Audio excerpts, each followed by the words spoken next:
All right, folks, we have a new lesson for you guys, and with this distance learning, it could be a little challenging to make sure that you get all the pieces up, so we wanted to be able to show that to you today.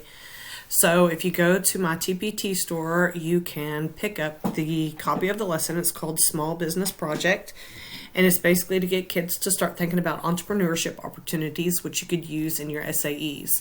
And so what I'm going to do is walk you through how to put it into your Drive as well as into your Google Classroom so the students can complete the work while they're at home, and you can be watching over their work as they go through the projects. So the first thing you're going to want to do is, once you have the folder and you've downloaded it to your computer, you're going to want to go into your Drive, and then you're going to want to click New, and you're going to want to upload the folder.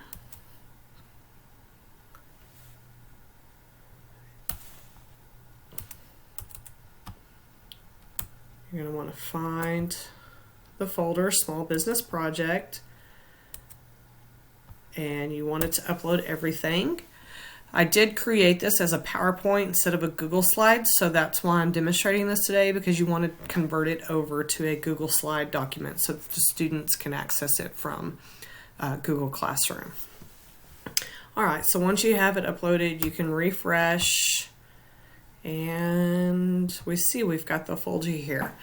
So before we go into Google Classroom, you need to update that document to a Google slide. So we're going to open up the folder.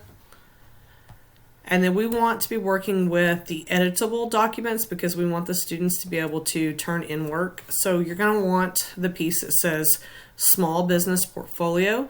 This is where the students will record all of their information. So you're going to want to open that up. Notice that it is set as a PowerPoint. We're going to open it up. And when you click Open With, you can open it as a Google slide.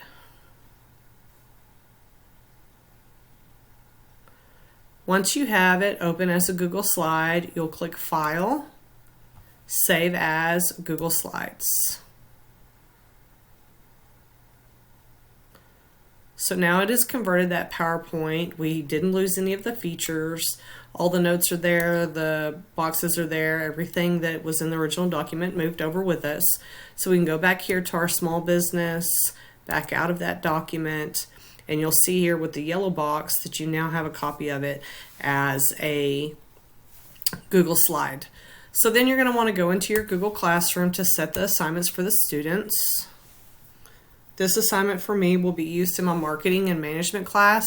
Please note that even though I gave suggestions for a floral or greenery entrepreneurship project, you do have access to edit that document and give students other suggestions so that you could use it in any agricultural class. So I'm going to open up this marketing and management class. And in the classwork, we want to give them that portfolio. The portfolio is what's going to house all their documents for each of the pieces to the major project. So we'll click Create, and then we'll assign.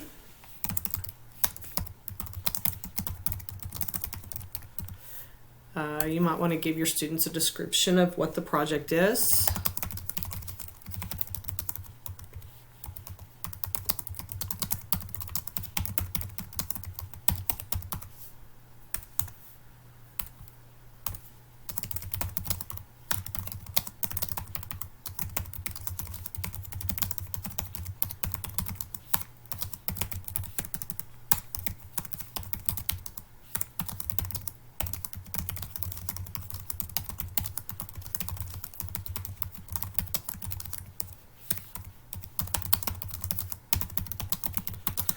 All right, and then once you click Add, you will want, you could just go to Google Drive.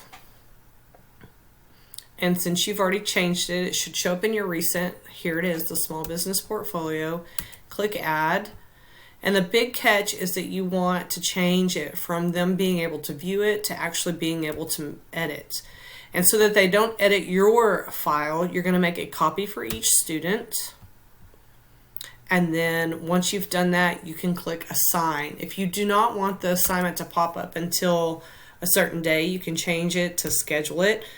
I meet with this class on Monday the 18th, and we start at 8:45, so I'm going to schedule it to drop it in their class at that time so that they can't try to figure it out over the weekend and then make errors. So we'll schedule it for then, and now it's saved.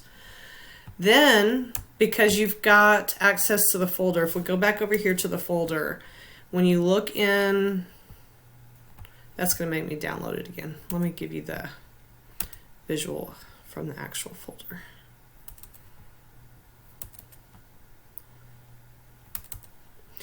If you look here, I gave you an editable document, which is going to have the PowerPoint, as well as anything else that is editable.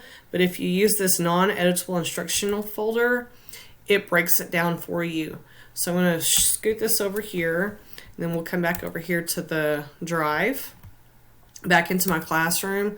Same thing for classwork. I can come over here to stream where the kids are reading updates, and instead of giving the students 11 different assignments, I'm going to give them announcements. It's going to have instructional pieces. So for instance, this would be Monday, April 13th, part 1, selection of business. And because we don't want them to edit this, you can use the files that are there. Again, it's in your Google Drive, but because it's a zip file, you'll have to download it all. So I'm just going to come over here to my upload into the non-editable, and we know it's this folder, and it's this slide. Upload. Same thing as in classwork. You can change it to where you can schedule it for that day. Same thing. And there you have it. They can't see it yet, but when the students come into class on Monday, they'll have those instructions. And so if we were to do one, April 15th, part 2, business proposal. The business proposal has both a visual instruction piece as well as a rubric, so we'll go to that. Part 2, we want to actually do both. Upload. And instead of scheduling it, I'm going to go ahead and just show you guys what happens when we post it. Post. Now the students will be able to see their visual that they cannot change, so it gives them instructions.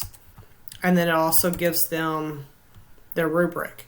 And so on Wednesday, when they're working on this part, they can see that in their Google Classroom. Then they can come over here and they can work on part 2, which is going to be their proposal document. And then there's boxes there for them to delete that and start filling in their information.